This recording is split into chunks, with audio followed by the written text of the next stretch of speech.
Hello dear student. आइए आज हम लोग शुरू करते हैं इतिहास विषय कक्षा 12 यूपी बोर्ड में राष्ट्रीय आंदोलन, जिसमें हम लोग प्रथम चरण पढ़ चुके हैं राष्ट्रीय आंदोलन। आज हम लोग पढ़ते हैं द्वितीय चरण राष्ट्रवादी आंदोलन 1905 से 1919।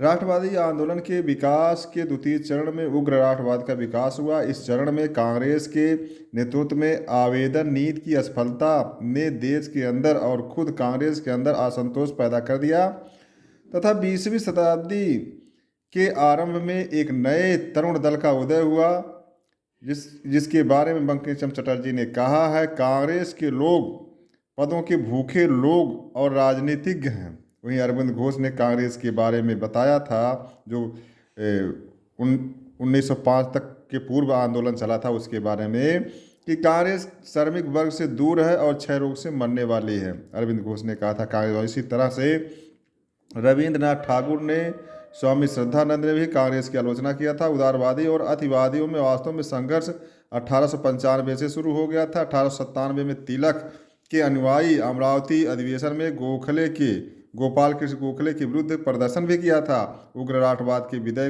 उदय के अनेक कारण हैं, जिसमें अंग्रेजी राज के स्वरूप को ठीक से समझना या परख। महागोविंद रानडे ने अंग्रेजी राज के बारे में एसेज इन इंडियन इकोनॉमिक्स में किस प्रकार से अंग्रेजों ने भारतीय धन का दोहन किया, इसके बारे में बताया। इसी प्रकार से दादा भाई नौरोजी ने Indian poverty and un British rule in India 1921 में प्रकाशित किया। इसमें भी उन्होंने अंग्रेजी व्यवस्था के बारे में बताया कि किस प्रकार से अंग्रेजी व्यवस्था भारत में अधिकाधिक शोषण करके भारतीय धन को भारत में खर्च ना करके इंग्लैंड में खर्च हो रहे हैं, इसीलिए इंग्लैंड का विकास हो रहा है, भारत को गरीबी की ओर धकेला जा रहा है। इसी प्रकार से पहले भारतीय आर्थिक इतिहासकार economics history of India RC. Dutt ने लिखा, जिसके बारे में भारत के आर्थिक अवनति और इंग्लैंड की आर्थिक प्रगति के बारे में इन्होंने विस्तार से बताया है। एक प्रकार से अंग्रेजी राज के स्वरूप को ठीक से समझना या ठीक से परख ही उग्र राष्ट्रवाद के विकास में भूमिका निभाया था। इसी प्रकार से दूसरा कारण है कि बढ़ते हुए पश्चिमीकरण का दबाव। जो पश्चिमीकरण है, पश्चिमी रीति रिवाज, परंपरा, रहन सहन, खान पान, पहनावा ओढ़ावा, धर्म और अन्य सामाजिक व्यवस्था में जो पश्चिमीकरण भारतीय लोग अपना रहे थे, उसके विरुद्ध बंकिम चंद्र चटर्जी, स्वामी विवेकानंद, भारतेंद्र हरिश्चंद्र, स्वामी दयानंद सरस्वती आदि ने स्वदेशी का नारा दिया। सबसे पहले स्वामी दयानंद सरस्वती ने कहा था, भारत भारतीयों का है, यहाँ पे विदेशी लोगों की कोई ज़रूरत नहीं है, भारतीय अपना विकास स्वयं कर सकते हैं। इसी प्रकार से बंकिम चंद्र चटर्जी ने दुनिया में सबसे बड़ा पाप है यदि कोई है तो वह है निर्बलता, उसका त्याग करो। मतलब भारतीय जो दीनहीन बने हुए हैं वह सबसे बड़ा पाप है, इसीलिए कि अपने देश अपने राष्ट्र के हित में आवाज़ उठाएं, निर्बलता का त्याग करें, ऐसा बंकिम चंद्र चटर्जी ने कहा। उन्होंने आनंद मठ में वंदे मातरम लिखा, जो आगे चल करके स्वदेशी आंदोलन में एक गीत के रूप में स्वीकार किया गया और स्वतंत्रता के बाद भारत में राष्ट्रीय गीत के रूप में स्वीकार किया गया। इसी प्रकार से कांग्रेस की उपलब्धियां और सरकार का रवैया भी, कांग्रेस निरंतर आंदोलनों के माध्यम से कुछ न कुछ सरकार से उपलब्धियां प्राप्त कर रही थी और कांग्रेस के वजह से भारत में राष्ट्रवाद धीरे धीरे करके लोगों में पनपा और यह उपलब्धियां रही कांग्रेस की। इसके अलावा सरकार का कांग्रेस के प्रति दमनकारी नीतियां, भारतीयों के प्रति दमनकारी नीतियां ने उग्र राष्ट्रवाद के उदय का कारण बनी। इसी प्रकार से जुझारू नेताओं का उद्भव। इस समय में तिकड़ी थी 3 नेताओं की, लाला लाजपत राय, बाल गंगाधर तिलक, बिपिन चंद्र पाल। ये 3 नेताओं की तिकड़ी, तीन क्षेत्र से आने वाले, बाल गंगाधर तिलक महाराष्ट्र से और लाला लाजपत राय पंजाब से, बंकिम चंद्र चटर्जी बंगाल से। इस प्रकार से 3 क्षेत्रों का नेतृत्व करते हुए एक राष्ट्रीय स्वरूप प्रदान किया इन उग्र राष्ट्रवादी नेताओं ने। इनके बारे में, तिलक के बारे में एक विदेशी लेखक उसने कहा था, जिसका नाम है वैलेंटाइन चिरोल, कि ये अशांति के जनक हैं, तिलक अशांति के जनक है। जुझारू नेताओं ने अपने दमखम से राष्ट्रवाद को और तेजी से निखारा। तिलक ने सबसे पहले कहा, स्वतंत्रता मेरा जन्मसिद्ध अधिकार है, मैं इसे लेकर रहूँगा। इसी प्रकार से उन्होंने मराठा और केसरी पत्रों के माध्यम से महाराष्ट्र में राष्ट्रवाद को और तेज धार दिया। इसी प्रकार से तिलक ने 1893 में गणेश उत्सव के माध्यम से मराठियों में राष्ट्रवाद को उत्पन्न किया और उसे जगाया, उसे विकसित बनाया। इसी प्रकार से तिलक ने शिवाजी महोत्सव 1895 में जो है मनाया। इन दोनों माध्यमों से तिलक ने मराठी जनता को राष्ट्रवाद के लिए प्रेरित किया। इनके उग्र रवैये के कारण दो बंधु, चापेकर बंधु और बालकृष्ण चापेकर, दामोदर चापेकर बंधुओं ने पूना प्ले कमेटी के अध्यक्ष की हत्या कर दिया था, जिससे इन्हें जो है दंगा फैलाने के आरोप में 1897 में मांडले जेल भेज दिया गया, जहां 18 महीने जो है जेल में रहे। इस प्रकार पहले भारतीय बने जो जेल की यात्रा किए राष्ट्रीय आंदोलन को चलाने के संदर्भ में। एक गवर्नर जनरल उस समय थे, लॉर्ड कर्जन। उनकी नीतियां भी भारतीयों में राष्ट्रवाद को जगाने में महत्वपूर्ण भूमिका निभाया। लॉर्ड कर्जन यह चाहता था कि कांग्रेस जो है समाप्त हो जाए, क्योंकि इसी की वजह से शासन अंग्रेजों का भारत में करने में बड़ी परेशानी हो रही है। इसलिए कांग्रेस समाप्त होगी तभी हमारा राज आगे बढ़ता रहेगा, ऐसा कर्जन का विचार था। कर्जन ने भारतीयों में राष्ट्रवाद को भंग करने के लिए सबसे जो आंदोलन का नेतृत्व कर रहा था क्षेत्र बंगाल, वहाँ पर राष्ट्रवाद को कुचलने के लिए 1905 में बंग भंग कर दिया, बंगाल का विभाजन कर दिया। इसका प्रस्ताव जून 1905 में तैयार हुआ और 19 जुलाई 1905 में बंगाल विभाजन की घोषणा किया गया था। जिस दिन घोषणा हुआ बंगाल विभाजन की, बंगालियों ने कांग्रेस के नेतृत्व में कलकत्ता के टाउन हॉल से स्वदेशी आंदोलन की शुरुआत की घोषणा कर दिया कि हम बंग भंग को स्वीकारते नहीं हैं। इस आंदोलन, जो स्वदेशी आंदोलन चला था टाउन हॉल कलकत्ता से, इसके मुख्य कार्यक्रम थे विदेशी वस्तुओं का बहिष्कार करना। इस विदेशी वस्तुओं के बहिष्कार का सुझाव कृष्ण कुमार मित्र ने दिया था संजीवनी पत्रिका के माध्यम से। इसी प्रकार इस दिन को, जिस दिन बंगाल का विभाजन हुआ था 16 अक्टूबर, घोषणा तो 19 जुलाई 1905 में हुई थी, लेकिन इसकी जो है लागू किया गया था 16 अक्टूबर 1905 में। इस दिन को पूरा बंगाल शोक दिवस के रूप में मनाया। इसी विभाजन के दिन को रविन्द्रनाथ टैगोर और रामेंद्र सुंदर त्रिवेदी के सुझाव पर रक्षाबंधन दिवस भी मनाया गया 16 अक्टूबर 1905 में। इस स्वदेशी आंदोलन में आत्मनिर्भरता, आत्मशक्ति का नारा दिया गया। स्कूल कॉलेज स्थापित किए गए थे स्वदेशी, विदेशी स्कूलों का त्याग किया गया था, कोर्ट कचहरी का त्याग किया गया था। ऐसे ही स्वदेशी पर जोर दिया गया था और सभी आंदोलन में भागीदार थे। भारत में 1857 की क्रांति के बाद आंदोलन में जमींदार, किसान, निम्न वर्ग, मध्यम वर्ग, छात्र, शिक्षक, वकील और औरतें, वे औरतें जो घर की चार दीवारी से बाहर नहीं निकलती थी, वो चार दीवारी से बाहर निकलकर पुरुषों के साथ कंधे से कंधा मिलाकर राष्ट्रीय आंदोलन में भागीदारी दिया। इस प्रकार से यह आंदोलन सभी की हिस्सेदारी रहा, सभी भारतीयों की। इसी आंदोलन में अरविंद घोष ने वंदे मातरम, जो आनंद मठ में बंकिम चंद्र चटर्जी ने लिखा है, उसको नारे के रूप में गाया। और इसी राष्ट्रीय आंदोलन में टैगोर ने आमार सोनार बांग्लो गीत की रचना किया, जो आगे चलकर 1971 में बांग्लादेश का राष्ट्रीय गीत बन गया। अंग्रेजों ने के खिलाफ जो बंग भंग हुआ और स्वदेशी आंदोलन चला, इससे अंग्रेजों ने यह समझा कि अब इस राष्ट्रीय आंदोलन को कमज़ोर करने के लिए हमें मुस्लिम तुष्टीकरण, जो पहले से चले आ रहा था, कब से चला आ रहा था, 85-86 के दौरान से ही, जब अंग्रेज़ों ने सर सैयद अहमद खान अलीगढ़ के जो थे उनको जो है आगे बढ़ाया। उनके नेतृत्व में ही मुस्लिम धर्म मानने वालों में सुधार कार्यक्रम चलाए गए। बहुत से स्कूल कॉलेज अंग्रेजी या पश्चिमीकरण के आधार पर स्थापित किए गए, जैसे अलीगढ़ मुस्लिम विश्वविद्यालय जो एंग्लो ओरिएंटल मुस्लिम कॉलेज था वह मुस्लिम विश्वविद्यालय बन गया।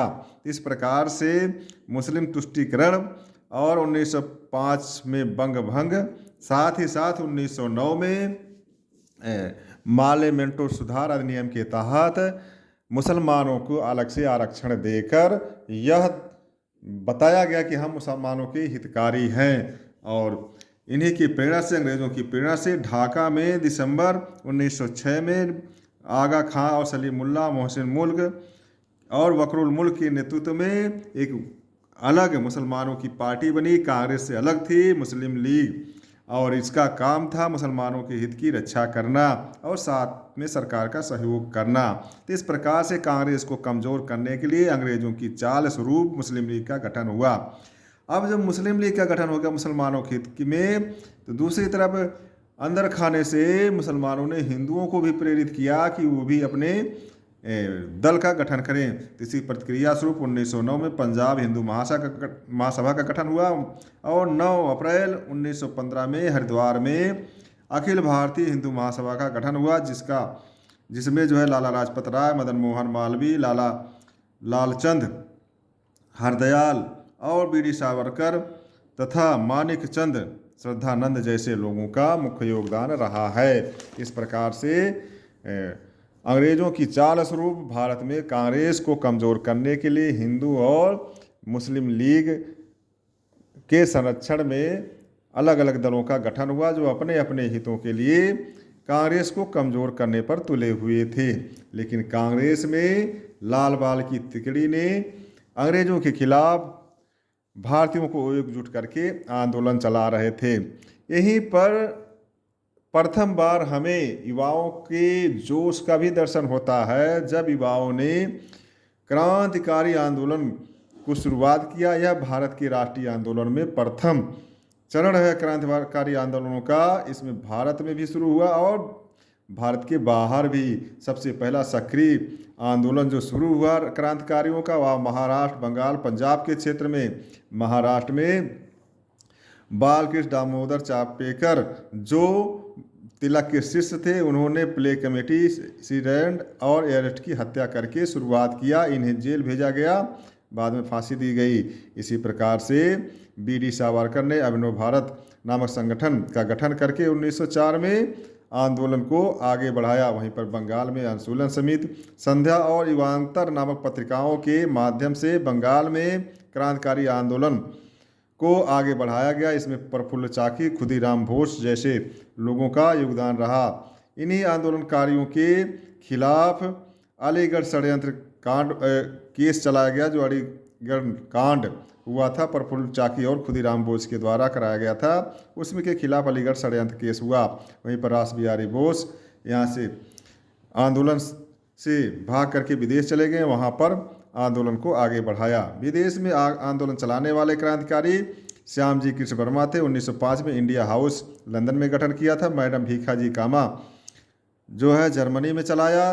तिरंगा सबसे पहले इन्होंने बनाकर हरा, लाल, पीला रंग को फहराया था स्टुटगार्ट में। इसी प्रकार से गदर दल सैन फ्रांसिस्को में 1 नवंबर 1913 में लाला हरदयाल ने स्थापित किया था और गदर पत्रिका निकालकर भारतीयों को इकट्ठा किया आज़ादी के लिए।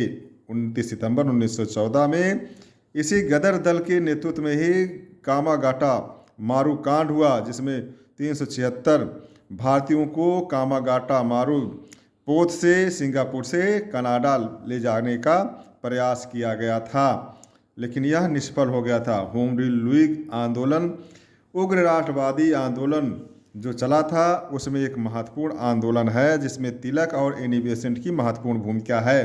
जो ये होम रूल लीग आंदोलन, जिसे गृह स्वशासन आंदोलन भी कहते हैं, चलाया गया, वह सरकार का ध्यान भारतीय समस्या की ओर आकृष्ट कराने के लिए किया गया था। मार्लेमेंटो सुधार अधिनियम का असली स्वरूप क्या है?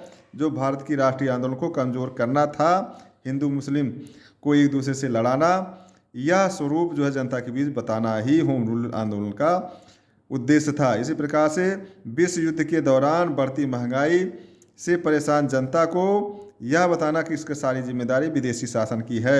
इसी प्रकार से तिलक की सक्रियता, क्योंकि तिलक इसी समय 6 वर्ष बाद जेल से छूटे और राष्ट्रीय आंदोलन में सक्रिय रूप से भागीदारी निभाया। इस प्रकार से प्रथम होम रूल लीग का गठन का सुझाव किसने दिया था? एनी बेसेंट और जोसेफ बसिस्टा, इन लोगों ने सुझाव दिया पूरे सम्मेलन में, और आगे चल कर के पहला होम रूल आंदोलन का गठन हुआ, जिसका नेतृत्व किया था तिलक ने। 28 अप्रैल 1916 में बेलगाम में तिलक की प्रेरणा से होम रूल आंदोलन का गठन हुआ, जिसके अध्यक्ष थे जोसेफ बसिस्टा और एनजी केलकर इसके सचिव बने। इसकी मांग थी स्वराज की मांग, भाषी आधार पर प्रांतों का गठन, शिक्षा के क्षेत्र में प्रचार प्रसार करना। ये उद्देश्य था जो है प्रथम होम रूल आंदोलन का, जिसका नेतृत्व किसने किया था? तिलक ने। दूसरी होम रूल लीग आंदोलन का गठन 3 सितंबर 1916 में एनी बेसेंट ने कराया था। कहाँ पर? अडयार, मद्रास के निकट। इसके अध्यक्ष कौन थे? एनी बेसेंट, और इसके सचिव थे जॉर्ज अरुंडेल, महासचिव थे रामास्वामी अय्यर और कोषाध्यक्ष थे बीपी वाडिया। तो इस प्रकार से द्वितीय होम रूल आंदोलन बड़े कांग्रेसी नेताओं ने भी इसमें से सहयोग दिया, जबकि सबसे ज़्यादा विस्तारित आंदोलन जो है तिलक के नेतृत्व में होम रूल आंदोलन चला। इस प्रकार से होम रूल आंदोलन ने भारतीयों को अपना शासन स्थापित करने और यही प्रेरणा से जो है, जिसमें जो है गृह स्वशासन की मांग चल रही थी, आगे चल के स्वराज की मांग में तब्दील हो गया। इन्हीं की प्रेरणा से जो कांग्रेस में विभाजन हुआ था 1907 के सूरत अधिवेशन में, वह कटुता को भुला करके लखनऊ सम्मेलन, जिसमें अध्यक्ष थे अंबिका चरण मजूमदार, 1916 में गरम दल, मतलब जो उदारवादी दल थे, और गरम दल जो तिलक जिसे कहें उग्र राष्ट्रवादी और उदार राष्ट्रवादी दोनों मिले, कहा जाता है गरम दल नरम दल, इस लखनऊ अधिवेशन में मिले। और दूसरा जो मिलान हुआ तिलक, एनी बेसेंट और मदन मोहन मालवीय की प्रेरणा से, कांग्रेस और लीग का समझौता, जिसे लखनऊ पैक्ट के नाम से जानते हैं। इस पैक्ट में जो हुआ था लखनऊ कांग्रेस और लीग का pact, Mohammad Ali Jinnah, Madan Mohan Malviya, Annie Besant और तिलक ने महत्वपूर्ण भूमिका निभाया था। इसमें जो पैक्ट हुआ था, इसका कांग्रेस द्वारा उत्तरदायी शासन की मांग को स्वीकार कर लिया गया था। दूसरा यह कि कांग्रेस ने मुस्लिम लीग के मुसलमानों के लिए पृथक निर्वाचन की व्यवस्था जो 1909 के पार्लियामेंटो सुधार अधिनियम में किया गया था, उसको मांग स्वीकार कर लिया। इसी प्रकार से तीसरा था प्रांतीय व्यवस्थापिका में संस्थाओं में निर्वाचन, भारतीय सदस्यों की संख्या को निश्चित भाग मुसलमानों को आरक्षित कर दिया गया। मतलब जो आरक्षण और पृथक निर्वाचन का 1909 में दिया गया था, उसे कांग्रेस ने स्वीकार कर लिया। यह कांग्रेस की सबसे बड़ी भूल थी, जो विभाजन का आगे चल के कारण भी बनती है। और इसका है चौथा जो है केंद्रीय व्यवस्थापिका में सभा में कुल निर्वाचित भारतीय सदस्यों का 1/9 भाग मुसलमानों के लिए आरक्षित कर दिया गया। इसके लिए जो है सांप्रदायिक चुनाव का स्वीकार भी किया गया। यह निश्चित किया गया यदि किसी सभा में कोई प्रस्ताव किसी संप्रदाय के हितों के विरुद्ध हो तो 3/4 सदस्य उस आधार पर उसका विरोध करें तो प्रस्ताव स्वीकार नहीं होगा। तो लखनऊ समझौता पहली बार कांग्रेस मुसलमानों के लिए पृथक निर्वाचन को स्वीकार किया। यही आगे चल के विभाजन का कारण बनती है। इस प्रकार की भूल से ही आज भारत जो विशाल अखिल भारत था, वह 3 टुकड़ों में भारत, पाकिस्तान, बांग्लादेश में विभक्त हो गया था। इस प्रकार से द्वितीय आंदोलन में जनता को जगाने में उग्र राष्ट्रवादी और उन्हीं की प्रेरणा से क्रांतिकारी युवाओं ने देश की आज़ादी के लिए अपने तन मन धन को न्यौछावर कर दिया।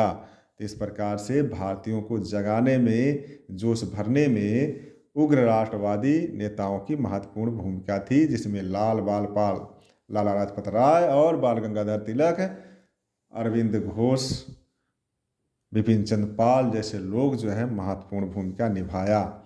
अपने लेखनी से, अपने कर्मों से, अपने वाणियों से जनता को प्रेरित किया। इसी दौर में ही तीसरे जो चरण है उसकी शुरुआत भी हो जाती है, जिसको हम लोग आगे के वीडियो में पढ़ेंगे। राष्ट्रीय आंदोलन का तृतीय चरण या गांधीवादी युग। और प्रिय छात्र छात्राएं, इंटरमीडिएट के पेपर में जो आता है वो तृतीय चरण से आता है। हमने प्रयास किया कि राष्ट्रीय आंदोलन की शुरुआत कैसे हुई, कैसे चरणों में आगे चलकर इसका विकास हुआ। तो ज़्यादा फोकस जो है अगली वीडियो पर करिएगा, इसको भी जानकारी सामान्य ज्ञान के लिए करें तो आपके लिए बेहतर होगा, क्योंकि कांग्रेस के सम्मेलन कहाँ हुए, कब कब हुए, इसके बारे में बहुविकल्पी 1 नंबर के प्रश्नों में पूछा जा सकता है। जैसे स्वदेशी आंदोलन है, कांग्रेस के अधिवेशन है, तो इसलिए जो हमने प्रयास किया कि आपको विस्तृत ज्ञानपरक जानकारी दी जाए। अब हम लोग 30 चरण गांधीवादी युग को पढ़ेंगे, जिसमें जो है असहयोग आंदोलन, सविनय अवज्ञा आंदोलन और भारत छोड़ो आंदोलन मुख्य रूप से फोकस करेंगे। तो महत्वपूर्ण होगा वीडियो को देखिए, लाइक कमेंट शेयर करिए। बहुत बहुत धन्यवाद।